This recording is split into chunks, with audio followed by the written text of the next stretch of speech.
use the chat section and ask your questions. Okay, so, right.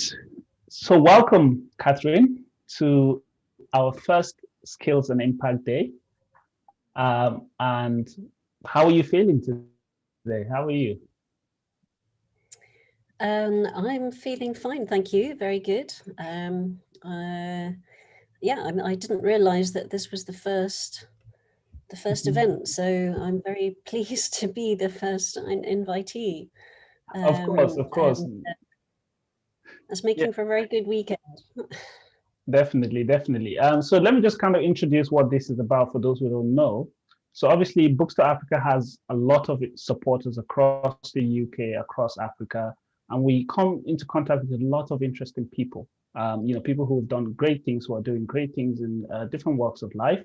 So we thought we're going to have these monthly events where we can bring people on to, just chat about what they do, talk about their career, talk about their kind of skills that they use in their day-to-day work, and also the impacts of Books2Africa. So Catherine is not only the ambassador to Niger, but is also a Books2Africa, long-time Books2Africa supporter. You've received books and distributed them in Guinea when you were over there in Guinea as the ambassador, and now you're in Niger, which is a very, very tough country to be in. So I'm looking forward to having that conversation with you. So if you have any questions, those of you streaming live, of course, please use the chat section. I'm going to try and take some of your questions and pass it over to Catherine. And my name is Tonson Sango. So I'm one of the co-founders and director of operations at Books2Africa. So without further ado, welcome, Catherine. Thank you, Tonson. Thank you, Books2Africa. Yeah. I want to go straight in and ask you, obviously you're Her Majesty's ambassador to Niger. Niger is one of the most challenging countries to be in. What is that like? Well, I think every country has challenges. Niger happens to be, for those who don't know Niger, and I have to say that Niger is not very well known in the UK. Niger is officially at the very bottom of the Human Development Index. So in some respects, you could call it the poorest of the poor. But I have to say that when you start comparing poor countries, often there's not a great deal between it. So there are actually many good things in Niger, and it's maybe I'm working hard not to consider it the poorest of the poor, because in fact when you arrive in Niamey, in fact I've found it the city doesn't somehow reflect that.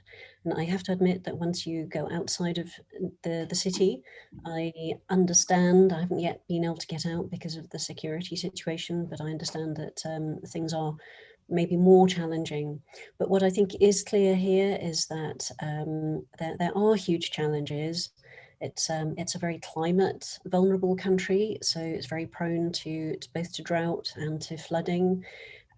There are, I think it's around 85%, 80% of the population are living on, very, very small means. Education there's a big education gap, which is a real obstacle to improvement, and also the statistics on Niger, if you look it up, you'll find it has the highest birth rate in the world. 7.6 children per woman, I think, at the moment.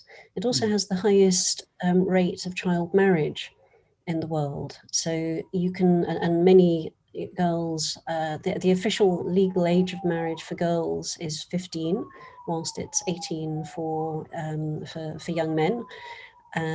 But often many young girls are in fact married before they reach the age of 15.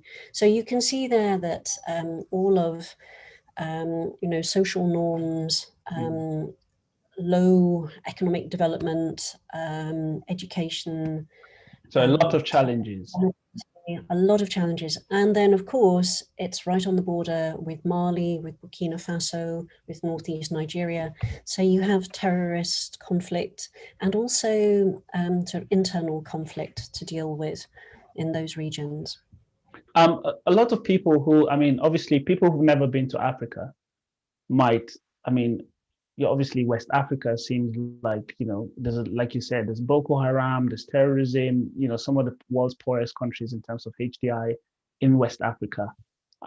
So first of all, you are a brave woman, and there must be a good reason why they've decided to put you as the person at the helm at the obviously British High Commission there. I was chatting with you, and you said to me that you're actually setting up an embassy for the first time in Niger. Maybe just explain what's that, why, I mean, I didn't know there was no embassy, there was no British embassy in Niger to begin with. So we, yes, it's an embassy as opposed to a high commission. We have high commissions in Commonwealth countries. Ultimately they're the same thing, but we have high commissions in Commonwealth countries and embassies in non-Commonwealth countries. But yeah, we decided to open an embassy here in 2018. And our priority here really is about human development and tackling poverty. So we have had quite a big humanitarian program, which is about it's about keeping people alive, but it's also about helping them to become more resilient to things like conflict and to climate shocks. But there's also the security situation, and I'm sure you'll be aware that we've actually just posted some peacekeeping troops, UK peacekeeping troops, to Mali to take part in the operation there. So with Niger next to Mali, the concern is that extremism, terrorism and instability could spread to the whole region. So our job here is, apart from the humanitarian need, is really to work not on our own, but with other international organizations, other partners, and the Nigerian government, to try to keep Niger stable as possible, and to assist them in trying to fight terrorism on its borders. And there again, I have to say that Niger is, it may look like, statistically, it looks like the poorest of the poor, but actually it's, compared to some of the other countries in the region, it is actually a relatively stable country. And in fact, there are some very good initiatives here. Of course. So that's what we're trying to, to support. Now you've had you were the ambassador in Guinea, and now in Niger. So obviously, you've been around West Africa for a couple of years. What would you say are the kind of the priorities when it comes to British foreign policy in West Africa? What are the key priorities for Britain in West Africa right now? Well, West Africa is a very big region, and it depends very much according to the different countries. And in some countries, the UK has a much longer historical relationship. And with that often comes also more economic relations. So there are some countries where the economic relationship is very important to us. It's not always true about that being tied to where we had that long relationship. So, for example, in Côte d'Ivoire, which is francophone, not traditionally an interest for the UK, and yet we are now. I think we are either the or second biggest investor in Côte d'Ivoire, and we get a lot of cocoa beans and other from Côte d'Ivoire. So that's that's one area of interest. Obviously, if you look at Nigeria, Ghana, you'll obviously see a lot of economic interest there too. But then West Africa is a very difficult region. There are many challenges here. And if you look at Nigeria, which you know very well, can see quite a sophisticated country, a very sophisticated country in some respects. But then in the northeast of Nigeria, which is just across the border from Niger, it's a very, very similar situation to Niger. So if you like, you have, many different challenges within the same country. So if you were to say the top three, what would be the top three? Because you mentioned economic interest. So definitely that's one of them. Yeah, I think economic interest, development. So we have some very big development programs in West Africa. And then inevitably, I would also say security issues. Whether you're looking at the threat of the spread of terrorism from the Sahel, or whether you're looking at trafficking, at serious organized crime, at irregular migration, I think those three are probably the biggest interests. But that's a very big generalization. As I say, it varies. If you go to the Gambia, you have a very big, pre-COVID, you had a very big tourist industry, much of it from the UK. So, the interests are very, very different according to where you go. Yeah. So I understand, of course, that's a generalization. I mean, economics, security, development. What would you say how important is education in terms of British foreign policy in West Africa? It has been extremely important, because if you're looking at development, then it's very hard to achieve. It's very hard to support development without supporting education. And if I take both Guinea and Niger as examples, then there are over the last 20 years or so, there have been some very big gaps in education. The quality of teaching is very poor. And so there are. It's not just the children that are missing. It's the future generation of teachers that is also then missing. So it's clearly very important. I have to admit, I don't know exactly what we're doing in the other countries, but for the Sahel as a whole. The UK is putting, I believe it's at the moment we're contributing another £30 million to Education Cannot Wait, which is it's an initiative that supports education in conflict zones, and that is specifically for the Sahel. So we're trying to target the issues that might actually lead to change. Absolutely. And obviously, for those who don't know, I mean, Catherine did you're a big sports person, it seems, because you did a marathon, so you're quite fit. And you raised money a while back to ship some books to Guinea while you're in Guinea, and you got the books from Books2Africa, and you're able to distribute them across different of the projects there that you supported. What would you say is the importance of books when it comes to, say, improving, for example, the quality of teaching you were talking about? And what would you say the impact has been for those who don't really understand the situation? So I think books are absolutely essential to countries like this. And I have to admit that I've worked most recently, I've been working in Francophone countries, so French-speaking countries.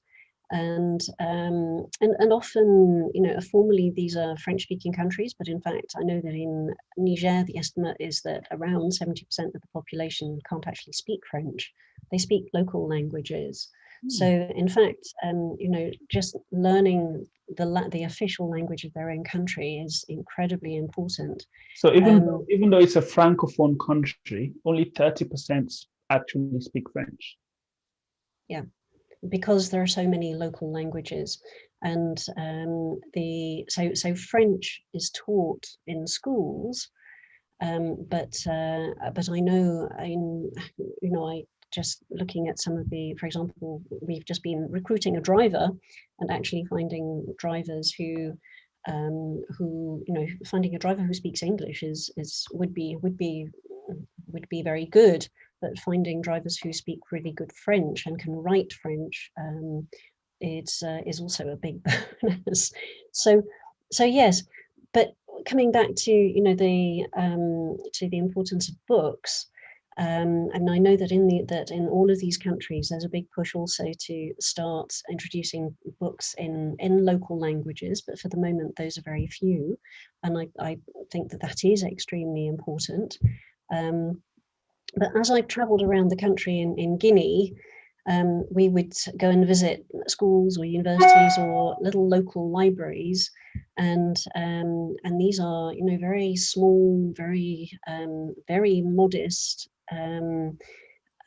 facilities, but I was always very surprised at how well used and actually quite well run they were. They would have their lending system. They didn't have a problem with people not bringing the books back, and so with the books that we obtained through Books2Africa. Wherever we went, we would try to, across Guinea, we would always try and find the local library or the local university and take a box of books to contribute some English books there, because English is also important for people who want to engage internationally, people who want to have access to working perhaps for international organizations or for local businesses, because actually speaking English or having some English ability is always a very, very big asset for them. So it's very hard for us to measure impact, but I know that we have had some of our Chevening Scholar applicants. So the Chevening Scholarship is it's a UK scholarship program, and some of them who came from elsewhere in Guinea said that they had had access to some of the books that we put into universities and libraries. So even if you only reach very few people, it's really worth it. Yeah, and thank you for that. That's very true. I agree with you there. I mean, it's difficult to say, well, you give someone a book and you can see the impact immediately, but we've got to bear in mind that a lot of people in parts of West Africa will not have access to the kind of stable internet that we get here in the UK. They won't have access to online resources. They won't have access to so I think thank you for obviously pushing on that project, and I'm sure we're talking about doing even more as well in Niger. What would you say to people? I mean, because you're talking about English and French and local languages. What would you say to people who sometimes say that people in Africa should not read books written by Western authors or books coming from the UK? What would you say to them? I know what I'll say to them, but what would you say? I would say that books are a window onto the world, and they bring new thinking, new ideas, and I think that the world we live in is an international world, and to make the most of that, but also to make the most of a country's own national resources and ability, you need to understand what's out there and how to deal with it. And I think that reading from a wide range of information is extremely important to that.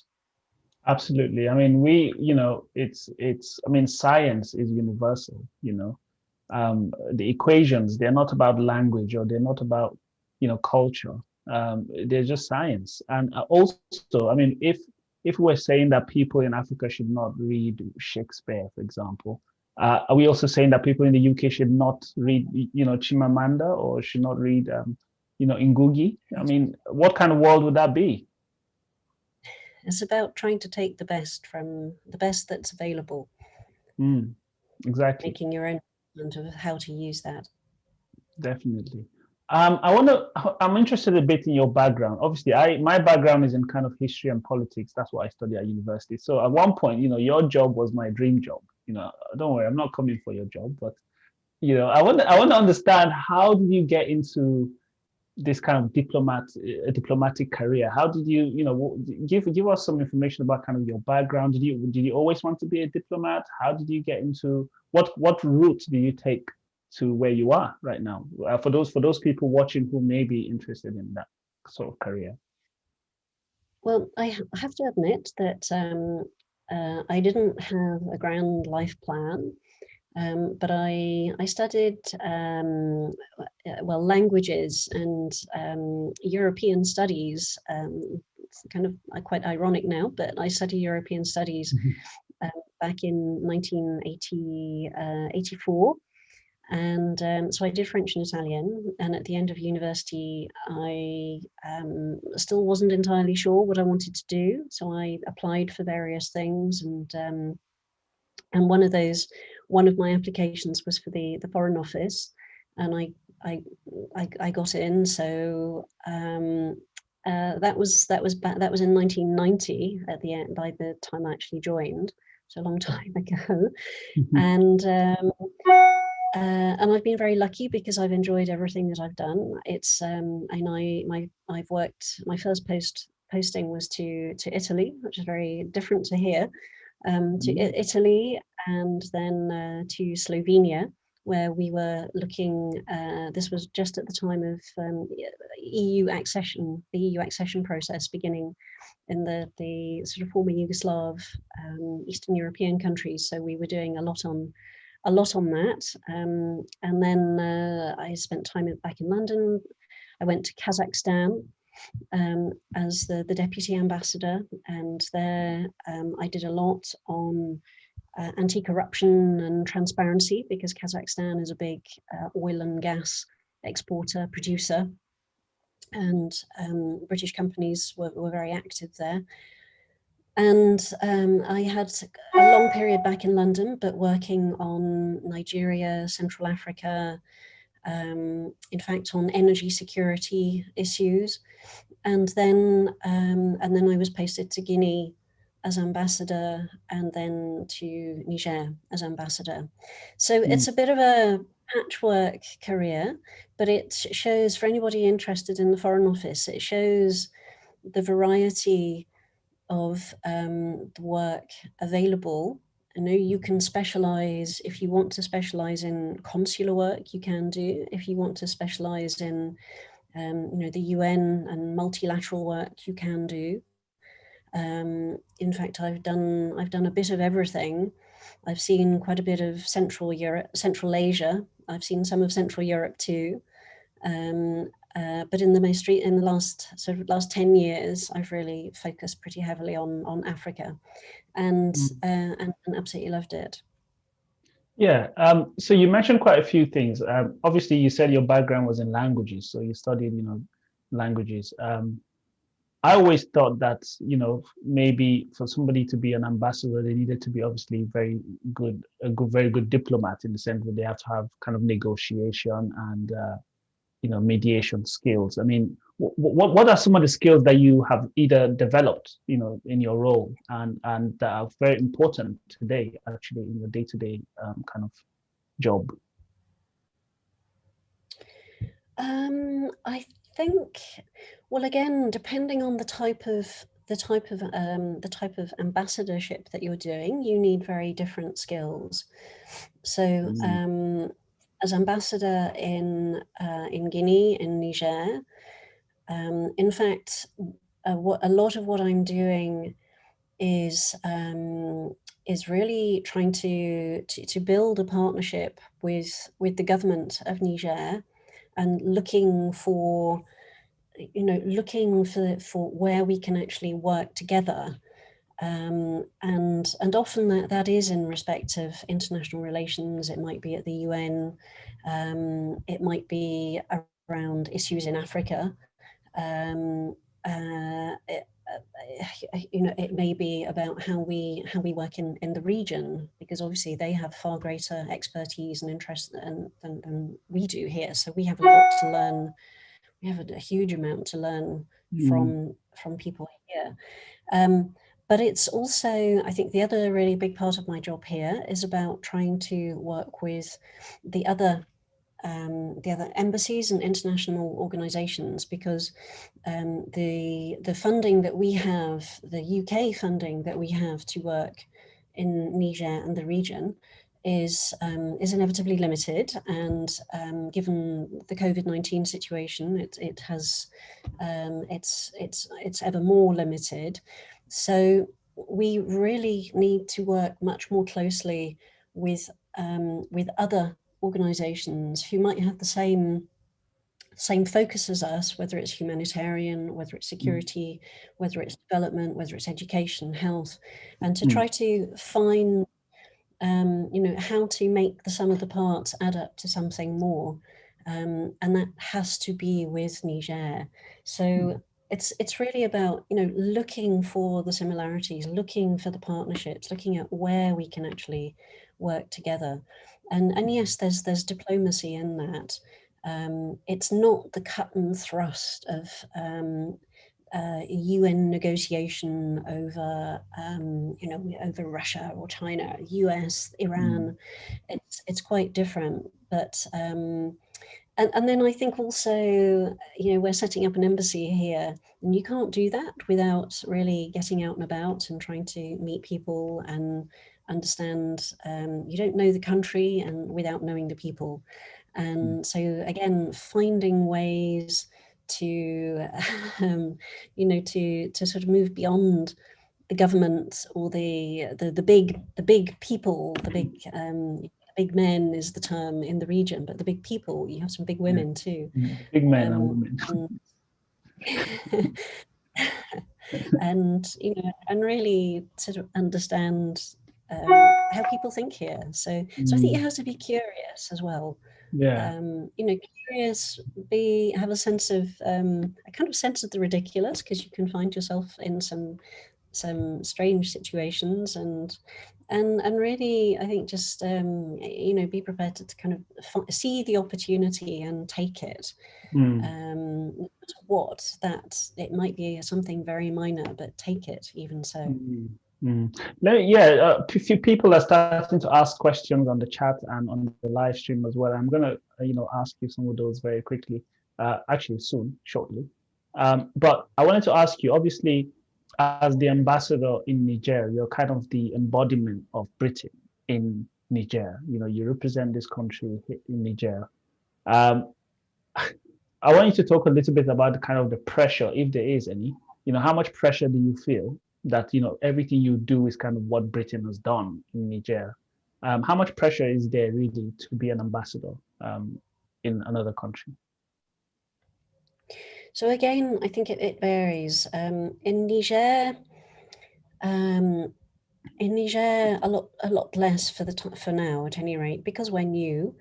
The Nigerians don't know us very well. They know the French far better than the British. So we don't come with any sort of historical any history here, and in many respects that helps a great deal. They tend to have a very positive view as the British, and I hope that we can maintain that. And they're just interested to know us, to know. I mean, very much about what are you going to bring. There is definitely that sense, but inevitably there are difficult decisions being made in the world, whether it's about international relations or about what's going on at home. About vaccines, about EU withdrawal, and you are the representative. You're the government's representative, the Queen's representative, and ultimately, the line that you're delivering is the government's line. and it's for you to, you have to deliver that line, but you can still sort of try to make sure that it's fit for purpose in the place that you're giving it. If you're in Uganda, if you're in Nigeria, Kenya, the countries where we do have that much longer history, then I think it's probably a much tougher call when it comes to representing Britain, because there are far more nuanced feelings towards Britain in those countries. Sure. Okay, let me ask you some of the questions that people have been sending in. So with regards to, obviously, sometimes in the news, there's always a negative portrayal, especially, when you watch the Western media, there's a negative portrayal of West Africa. It's always either disease or Ebola or conflict or terrorism. I mean, what are some of the positive aspects of, would you say, of, West Africa, of Niger specifically, or Guinea even? What are some of the positive things you can say about that region of the world? There's well, both countries, and I think West Africa as a whole, the population is incredibly young, and the population of Africa is very young, but in Niger particularly so. And with youth tends to come innovation, and these for the moment, this is a sort of innovation that perhaps we don't necessarily. We don't, in our sort of high tech society, we don't necessarily see it, but these are people who are using technical innovation to deal with some incredible challenges.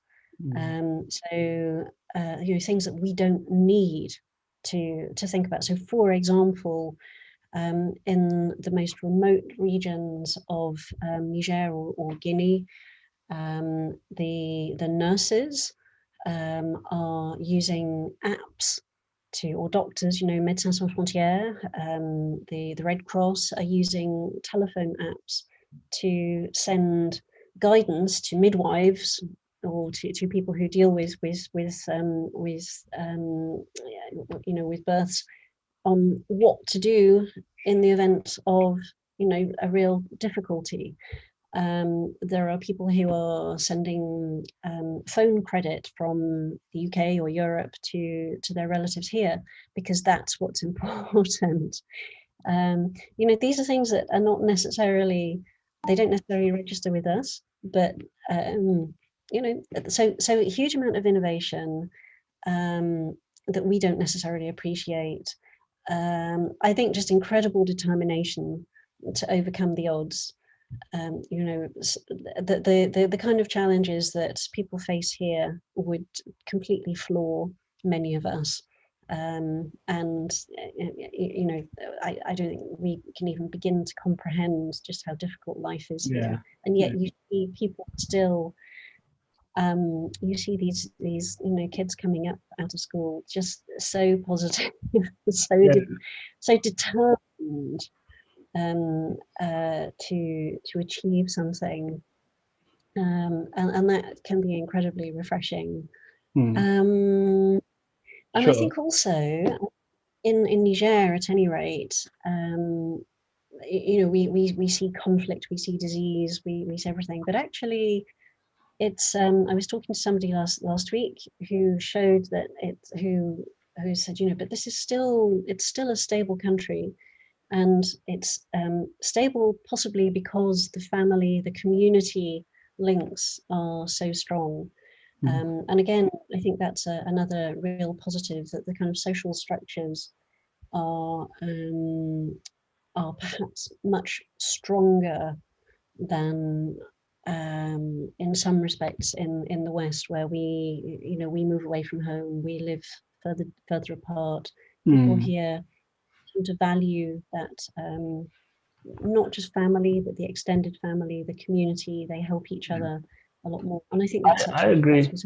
I agree with you. I mean, a lot of, when I came here, the idea of care homes was very strange to me, because in Africa we don't have, the idea of putting your mom or your dad in a care home, somewhere to be looked after by someone, is just, a taboo for many people. So there's a very strong sense of community where, we all look after each other, we all contribute, we all raise, a village. It takes a village to raise a child, as they say, and like you said, I mean, there's a lot of good innovation as well coming out from Africa, and I think, there's a huge future there, like you said, economic interest, and so on. So I agree with you. There's another question. Somebody who is interested in applying. I mean, I don't know if but somebody who is interested in applying to the Foreign Office. Just going back to what you were saying earlier, what is the process? And are there any kind of requirements that straight off the bat you need to have for you to apply? Well, the process is that if you go online to www.gov.uk and sort of you'll just look for Foreign Office applications, and the process will be set out there. There are different ways, different entry points, and so depending on what you're looking for and where you want to specialize. So it's not that there's just one route. And what they're looking for, you don't have to have studied languages. You don't have to have studied international relations. You can have done chemistry or biology, or you can. It doesn't really matter what your background is. What they're looking for are people who are flexible, people who have the ability to learn, because I think the other thing I should have said maybe earlier is that this is the beauty of this job is that you're constantly changing jobs. You're constantly reacting to different circumstances, different environments. And how does your husband feel about changing jobs, by the way? Well, fortunately, he's retired now. He's a retired police officer, so he's able to come with me on postings, and he loves it. He lapped up that that chain, but yeah. So I think don't be put off. Don't think that you have to have language skills. You don't. I mean, when you join, you take a language aptitude test. And for people who do very well, then they'll be offered the opportunity to learn Arabic or Japanese. If you have a slightly lesser ability, then you could do Russian or one of the still difficult but not quite so difficult languages. And if you score slightly less, then you might have the opportunity to learn some of the European languages. So the opportunities are there, and I think I've had an amazing career. It hasn't been easy, but I've had so many fantastic, many great memories and experience. And well done. I mean, I wanted to ask you a question about obviously how it also feels to be also a woman ambassador as well. And kind of, within something that perhaps might be traditionally seen as a boys' club, as it were. But I also want to ask you about languages, because you said something very important. There's a lot of people at home right now in lockdown who maybe are looking to take a new language. So are there any languages that are the easiest to learn and perhaps the easiest to pick up in a very short period of time? And what is there any kind of techniques that you can give people when it comes to picking up a new language? Well, first of all, on being a woman, I should say that certainly the Foreign Office the Foreign Commonwealth and Development Office, I should say, is not a boys' club at all. It maybe was more so 30 years ago, but it's not now. And in fact, 50% of our British ambassadors in Africa are now women. So that gives you an idea. Here in country, okay, there are not so many women ambassadors. I think there are now about three of us in country. But I have to say, I don't think that makes a great deal. Doesn't really make it much difference. Not here. Okay. And then on learning languages, tips on learning languages. Well, I don't know. I think anyone can have a go, and I was well, I'm not sure. I've been learning languages since primary school, and I enjoyed it. Maybe I was lucky in that, but I think anyone can have a go. Don't tell yourself you can't do it. And then the important thing is just communicate, have a go. If you don't open your mouth and try, then it will never sort of stick in your head. So you have to really, just try, and it doesn't matter if you get it all wrong. If you're communicating, people will like that. Yeah, in West Africa, when you go to primary school there, you have to learn. I mean, in Nigeria, in the Anglophone countries, you have to speak, learn French. And I had some, I tried until I got to a point where, I don't know, I just gave up. But maybe, you're right. I will try again. And my wife speaks Italian as well, and apart from all the other Nigerian languages, of course. But there's a question I've been meaning to ask you, and this is actually related to logistics, to getting books into Africa. Sanctions. Some countries in Africa under UK sanctions, and I suppose some individuals as well.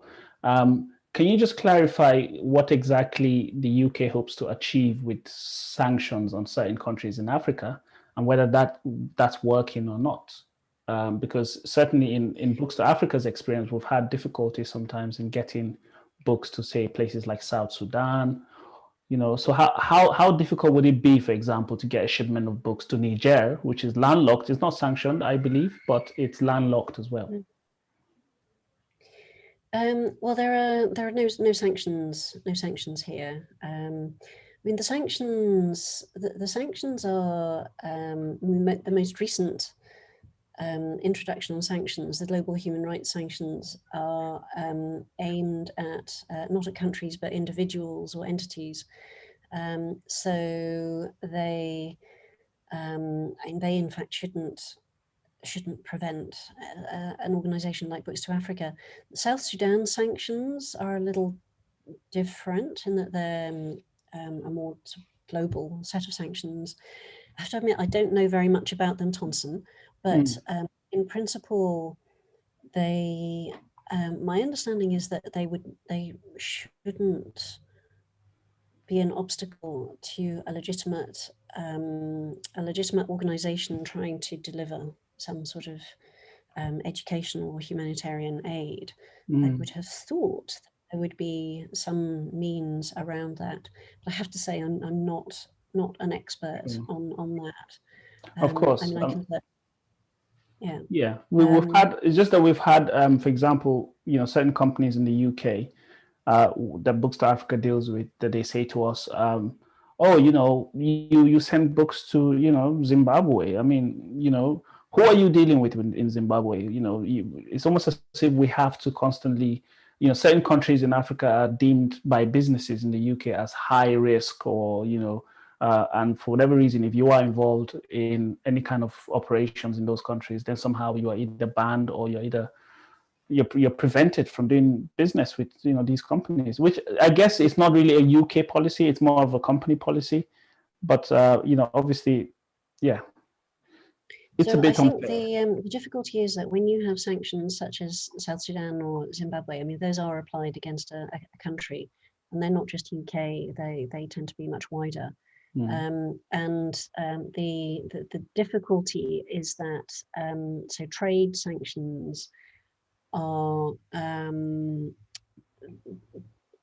whilst the definition may be maybe more limited, the application, simply because they exist, can have much wider ramifications. So companies become very, very cautious about having anything to do with certain countries where sanctions are being applied. And because, I mean, if you look at the US, for example, applying certain where they apply sanctions, then no bank will have any dealings with a company that might be dealing with another company, which they follow the trail. So it becomes very very difficult. But for an organisation like Books2Africa, where it's actually what you're doing is pro bono, then the argument there is, but actually you're not trading. Exactly. You're working with the people. Yeah. Well, thank you, Catherine. I want to thank you again for giving us so much time. We've gone a little bit over our 45 minutes, but that's okay. I mean, I've enjoyed this conversation. I want to thank our sponsors as well. We have people like 90 and several organizations who sponsor shipments of books to Africa. And I want to thank them because obviously, our biggest expense, people might not know this, but our biggest expense is on logistics, on getting paying for couriers, paying for trucks to take containers, ship them across. And when they get to Africa, there's all sorts of expenses with the customs, with the clearance. And then finally, when the container is cleared, there's, haulage and, all sorts of, obviously, some of the roads are terrible. Some of them, it's really challenging. So, I want to thank all our sponsors, but thank you as well, Catherine, for taking this on. Well, no, I think the thanks are actually from me to Books2Africa. And for anybody listening, I first contacted Books2Africa, I think back in about 2016. And between us, we managed by hook or by crook, and not using any government resources to bring, I think it was about 4,000 books to Guinea. And we took all over Guinea. So I've been very impressed with Books2Africa's approach, and also the way in which you've adapted and adjusted your own systems and structures to respond to current circumstances. So I'm hoping very much that we might be able to do some work with you in Niger, and to get some more books out here to people who want to learn English. Although I fully recognise that there are French is the first language and is very important for kids growing up. Yeah, we can definitely give you French books as well, if it comes to it, because we're starting to collect a lot of those as well. Okay. Yeah. Thank you. So I'm going to now open for those of you who have registered for this meeting on Zoom on Eventbrite. I'm going to give you an opportunity now. You can unmute yourself. You can put your video on and ask Catherine for the next 10 minutes. You can ask Catherine or myself any question you might have, and obviously keep it short, keep it straightforward, and yeah, go for it.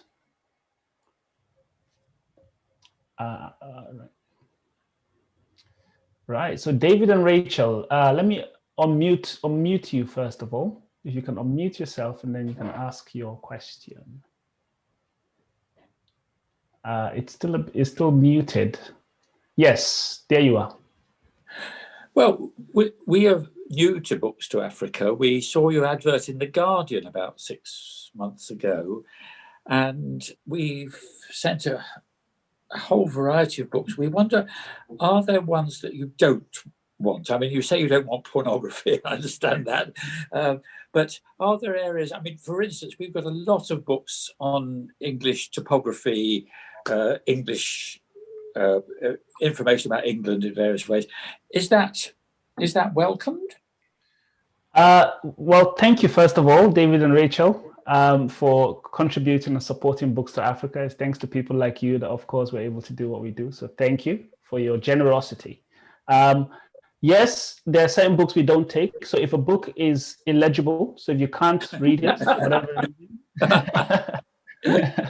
if it's water damaged, for example, or anything like that, we wouldn't take it. Also, if it's a magazine or a newspaper, things like that. So as long as it's a book and it's either educational or for leisure, we will be happy to take it. And you'll be surprised.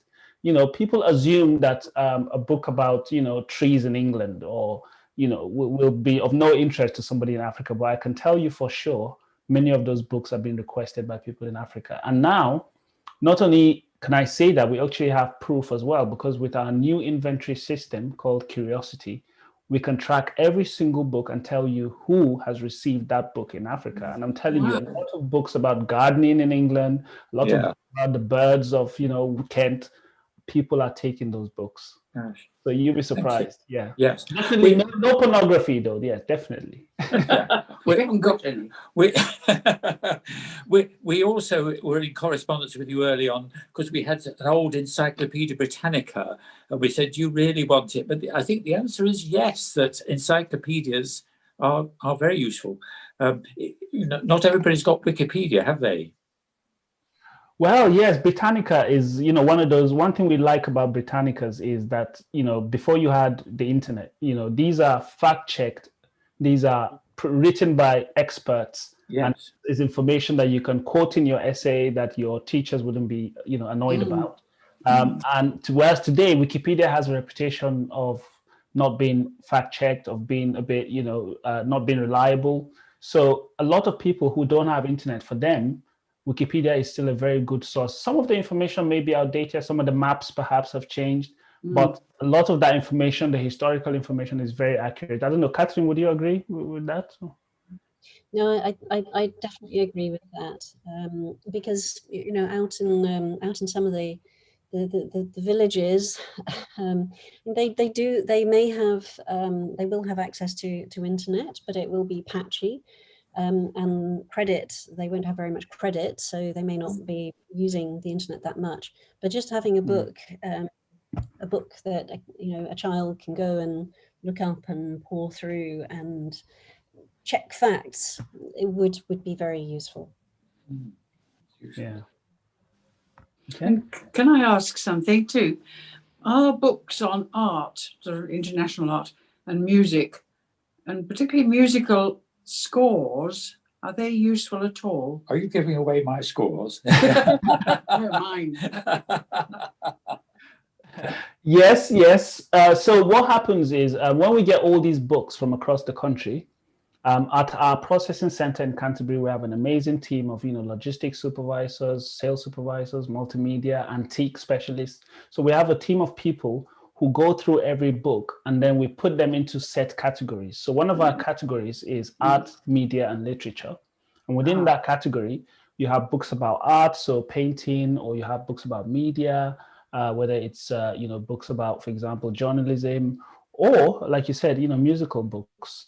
So a lot of those go there, but also hymn books. A lot of those hymn books have notes in them as well, which are very useful for some of our sort of religious projects as well. So yes, the answer is yes, they are relevant. Rowena, yes, you have to unmute yourself, I believe. So I'm pursuing the same line of thought, really, because I drove down with some books to your base in Canterbury in the first lockdown, and it was really just a pleasure for me to have the excuse, to drive to you. So I got as much pleasure from delivering them, I think. But like our friends who've spoken, I was worried that I was, this was stuff you wouldn't want. And I love the way that you do tell us where they've gone. You track them, and that's great. But I was slightly puzzled because the group that you've told me were received in Malawi, they included, for example, a history book and a novel. So can you just explain how people, as it were, bid for them? Because obviously they came in two different batches. They would have been in two different batches. Sure. So when books have been received at our warehouse, our processing center in Canterbury, as you've seen the place, and we basically categorize the books according to very broad subjects. So like I said, art and media and literature is one broad subject. We have another broad one, say novels, leisure as well. We have biology and medicine. So we have all sorts of kind of broad categories to ensure that similar books stay together. Now, when a project in Africa wants books from us, they go on our website and they apply. They tell us who they are, they tell us where they are. So Catherine, you did this, you applied on our website, filled out the form. You said you wanted 4,000 books, or was it 5,000 in Guinea? And then they specify what categories of books they would want, because obviously they know who their beneficiaries are. So in some cases, say if a primary school wanted books, obviously they would only request, say, the nursery and primary category. But sometimes we have non-governmental organizations, charities in Africa who will, who serve a few, projects. So one charity in Africa might have a school, they might have, a community library. So they might request a history category as well as novels, you know, and so then we can provide that to them. And then obviously when the books arrive there, they can then distribute it accordingly. But of course, shipping those books is always the biggest challenge, and the cost, you know, the sponsorship. And that's why we, you know, we thank people like yourselves who are donating money, who are donating books, and our sponsors, you know, because they fund those shipments in many cases where the project themselves cannot afford to fund the shipment. Wow. Thank you. I see Sarah. Sarah has come on. Sarah, do you have a question? You have to unmute yourself. Hiya. Can you hear me? Yeah. Yes, we can. Yeah, I was just wondering a bit more about the Curiosity project, because I hadn't heard of that, and it might be of interest to other people as well.